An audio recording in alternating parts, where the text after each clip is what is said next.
BJP ప్రభుత్వం అనుసరిస్తున్న కార్మిక రైతు ప్రజా వ్యతిరేక విధానాలకు నిరసనగా జాతీయ కార్మిక సంఘాలు రాజన్న సిరిసిల్ల జిల్లా కేంద్రంలోని అంబేద్కర్ చౌరస్తా వద్ద సిఐటియు, ఐఎఫ్టియు మరియు ఇతర కార్మిక రైతు సంఘాల ఆధ్వర్యంలో నిరసన కార్యక్రమం చేపట్టారు. కార్మిక వర్గం పోరాడి సాధించుకున్న 29 కార్మిక చట్టాలను 4 లేబర్ కోడ్లుగా కుదిరించారు అన్నారు. ఇప్పటికైనా కేంద్ర బీజేపీ ప్రభుత్వం అనుసరిస్తున్న కార్మిక రైతు ప్రజా వ్యతిరేక విధానాలను మానుకుని కార్మిక చట్టాలను మార్చకుండా యథావిధిగా కొనసాగించాలన్నారు. రానున్న రోజుల్లో కేంద్ర బీజేపీ ప్రభుత్వం కార్మిక రైతు ప్రజా ఆగ్రహానికి గురి కావాల్సి వస్తుందని హెచ్చరించారు.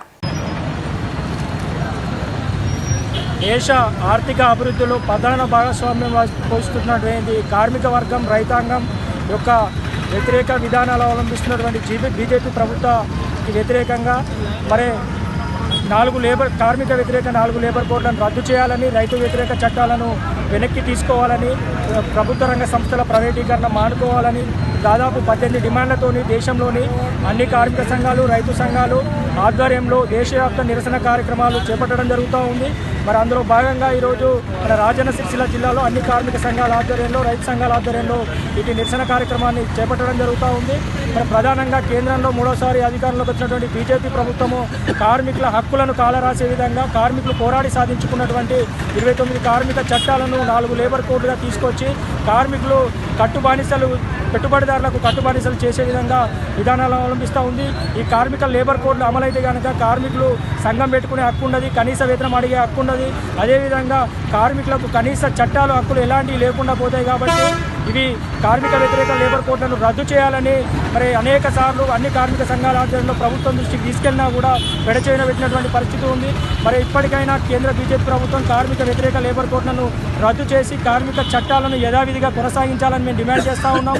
అదేవిధంగా రైతు వ్యతిరేక నల్ల చట్టాలు తీసుకొచ్చి రైతులను మరి ఉరితాలు బిగించే ప్రయత్నం చేసిన సందర్భంగా దేశంలోని రైతాంగం మొత్తం ఐక్యంగా అయ్యి పెద్ద ఎత్తున ఢిల్లీ సరిహద్దును ముట్టడించినటువంటి సందర్భంగా సంవత్సరం పాటు పోరాటం చేసిన సందర్భంగా దేశ ప్రధాని నరేంద్ర మోడీ మరి క్షమాపణ చెప్పి వాటి చట్టాలను వెనక్కి తీసుకున్నట్టు ప్రకటించి ప్రకటించే మళ్ళీ ఆ చట్టాలను తీసుకొస్తున్నటువంటి పరిస్థితి ఉంది.